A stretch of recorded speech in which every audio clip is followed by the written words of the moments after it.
हिमालय के ऊंचे ऊंचे पहाड़ों में नागपुर नाम का एक छोटा सा गांव था। गांव अक्सर धुंध से ढका रहता था, जो उसकी खूबसूरती में और भी रहस्य जोड़ देता था। गांव के बुजुर्ग जलती हुई आग के चारों ओर बैठकर बहादुरी, प्यार और बिछड़ने की कहानियां सुनाते थे। लेकिन एक कहानी सुनकर सबके रोंगटे खड़े हो जाते थे। पहाड़ी पर बने भूतिया हवेली की कहानी। हवेली, जो कभी खुशी और समृद्धि की निशानी थी, अब एक दुखद अतीत का खूंखार मंजर बनकर खड़ी थी। उसकी टूटी हुई दीवारें और खाली खिड़कियां गांव पर नजर रखती हुई लगती थीं। उनकी खामोशी किसी चीख से भी ज्यादा डरावनी थी। गांव वालों ने रात में अजीब रोशनियों के टिमटिमाने, हवा में फुसफुसाहट और हवेली के आसपास के माहौल में एक अजीब सी घबराहट की बातें की। इन डरावनी कहानियों के बावजूद नागपुर में जिंदगी चलती रही। किसान अपने खेतों में काम करते रहे, बच्चे सड़कों पर खेलते रहे और जिंदगी का चक्र चलता रहा, मानो भूतिया कहानियों से बिल्कुल बेपरवाह। फिर भी हवेली वहीं बनी रही, गांव पर नजर रखती एक खामोश पहरेदार, उनके शांत जीवन की सतह के नीचे छिपे अंधेरे की एक याद दिलाती निशानी। हवेली एक बीते हुए जमाने की निशानी थी, एक ऐसा समय जब नागपुर व्यापारियों और कारीगरों से भरा रहता था। इसे अमीर शर्मा परिवार ने बनवाया था, जो अपनी दयालुता और उदारता के लिए जाने जाते थे। तब त्रासदी आई जब उनका सबसे छोटा बेटा विजय रहस्यमय परिस्थितियों में मर गया। परिवार दुख से घिर गया और जल्द ही श्राप और काले जादू की फुसफुसाहटें शुरू हो गईं। कहा जाता है कि विजय को एक नीची जाति की लड़की से प्यार हो गया था। उसके परिवार ने गांव के बुजुर्गों के गुस्से के डर से प्रेमियों को अलग करने के लिए काला जादू किया। डर और भेदभाव से प्रेरित उनके कार्यों के अनपेक्षित परिणाम हुए, जिसने विजय की जान ले ली और आने वाली पीढ़ियों के लिए शर्मा परिवार को श्राप दे दिया। एक एक करके शर्मा परिवार के लोगों की असमय और भयानक मौत हो गई। हर मौत पिछली वाली से भी ज्यादा भयानक थी, हर एक अप्राकृतिक लग रही थी। डर ने गांव को अपनी चपेट में ले लिया और जल्द ही हवेली को छोड़ दिया गया, तत्वों और आत्माओं की दया पर, जिनके बारे में कहा जाता था कि वे उसके हॉल में भटकती हैं। भूतिया हवेली की कहानी आद्विक के कानों तक पहुंची, जो एक युवा पत्रकार था, जो अपने संदेह और तेज बुद्धि के लिए जाना जाता था।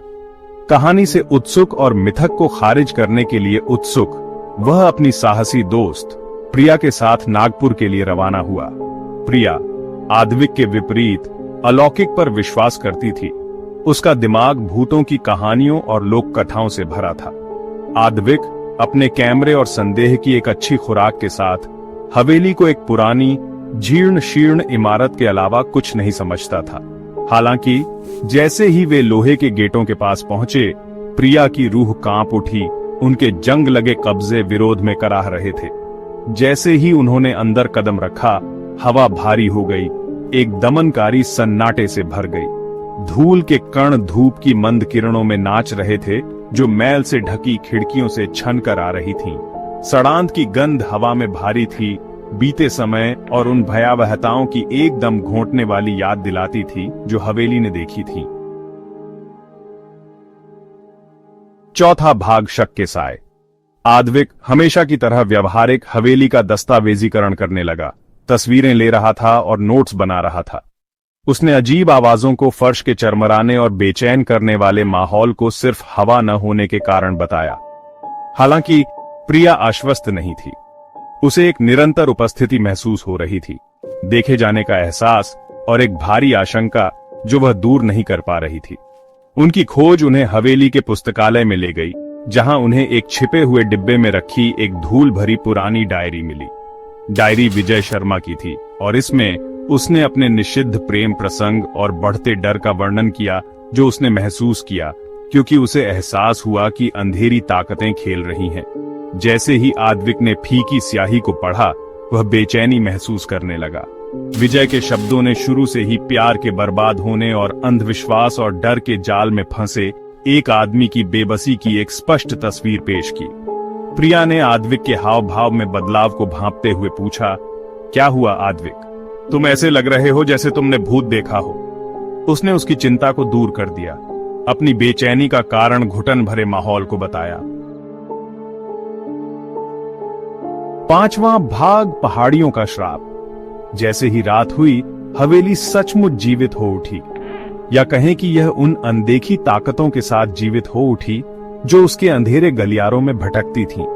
दीवारों से अजीब सी फुसफुसाहट निकलने लगी और तापमान गिर गया, जिससे उनकी रीढ़ की हड्डी में ठंडक दौड़ गई।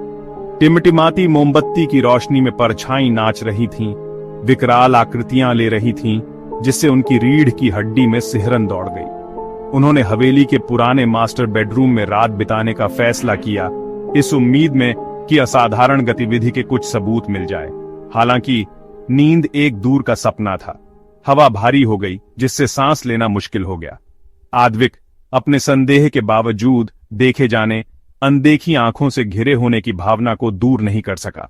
अचानक एक खून जमा देने वाली चीख ने सन्नाटे को चीर दिया। ये प्रिया थी। उसने कमरे के एक कोने की ओर इशारा किया। उसकी आंखें दहशत से चौड़ी हो गईं। आद्विक, वहां देखो, उसने हकलाते हुए कहा। उसकी आवाज कांप रही थी। आद्विक मुड़ा। उसका दिल छाती में धड़क रहा था और उसने इसे देखा, एक छायादार आकृति जिसकी आंखें अंधेरे में खतरनाक रूप से चमक रही थीं। 6ठा भाग, दहशत में फंसे। दहशत ने उन्हें जकड़ लिया। आद्विक अपना संदेह क्षण भर के लिए भूलकर प्रिया का हाथ पकड़कर भागा।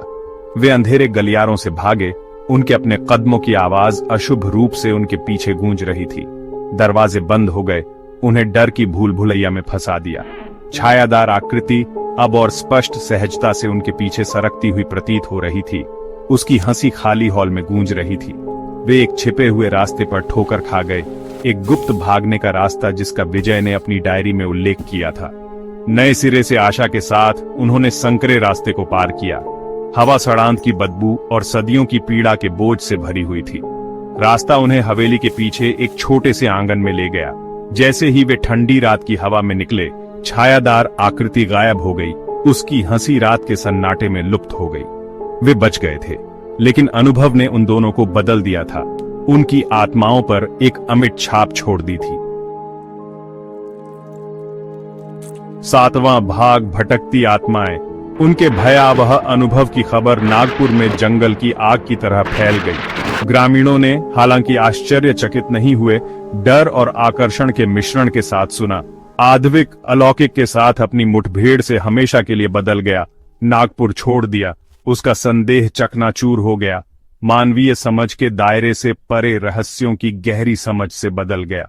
प्रिया ने अपने अंतर्ज्ञान को मान्य करते हुए शर्मा परिवार को परेशान करने वाले श्राप के पीछे के सच को उजागर करने की कसम खाई।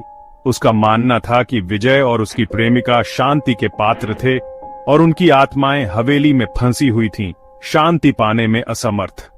उसने श्राप को तोड़ने और पीड़ित आत्माओं को मुक्त करने का रास्ता खोजने के लिए दृढ़ संकल्पित होकर नागपुर में रहने का फैसला किया। पहाड़ी पर हवेली बनी रही, दुखद अतीत और सुस्त उपस्थिति की एक निरंतर याद दिलाती निशानी जिसने चुप रहने से इनकार कर दिया। ग्रामीण भूतियां हवेली के किस्से फुसफुसाते रहे। उनकी आवाजें धीमी हो गईं। उनकी आंखें डर और उसके हॉल में घूमने वाली आत्माओं के सम्मान के मिश्रण से भर गईं। श्राप ने कई लोगों की जान ले ली होगी, लेकिन इसने खुद को नागपुर के ताने बाने में भी बुन लिया था, जो इसकी लोक कथाओं और इसकी पहचान का एक अभिन्न अंग बन गया था।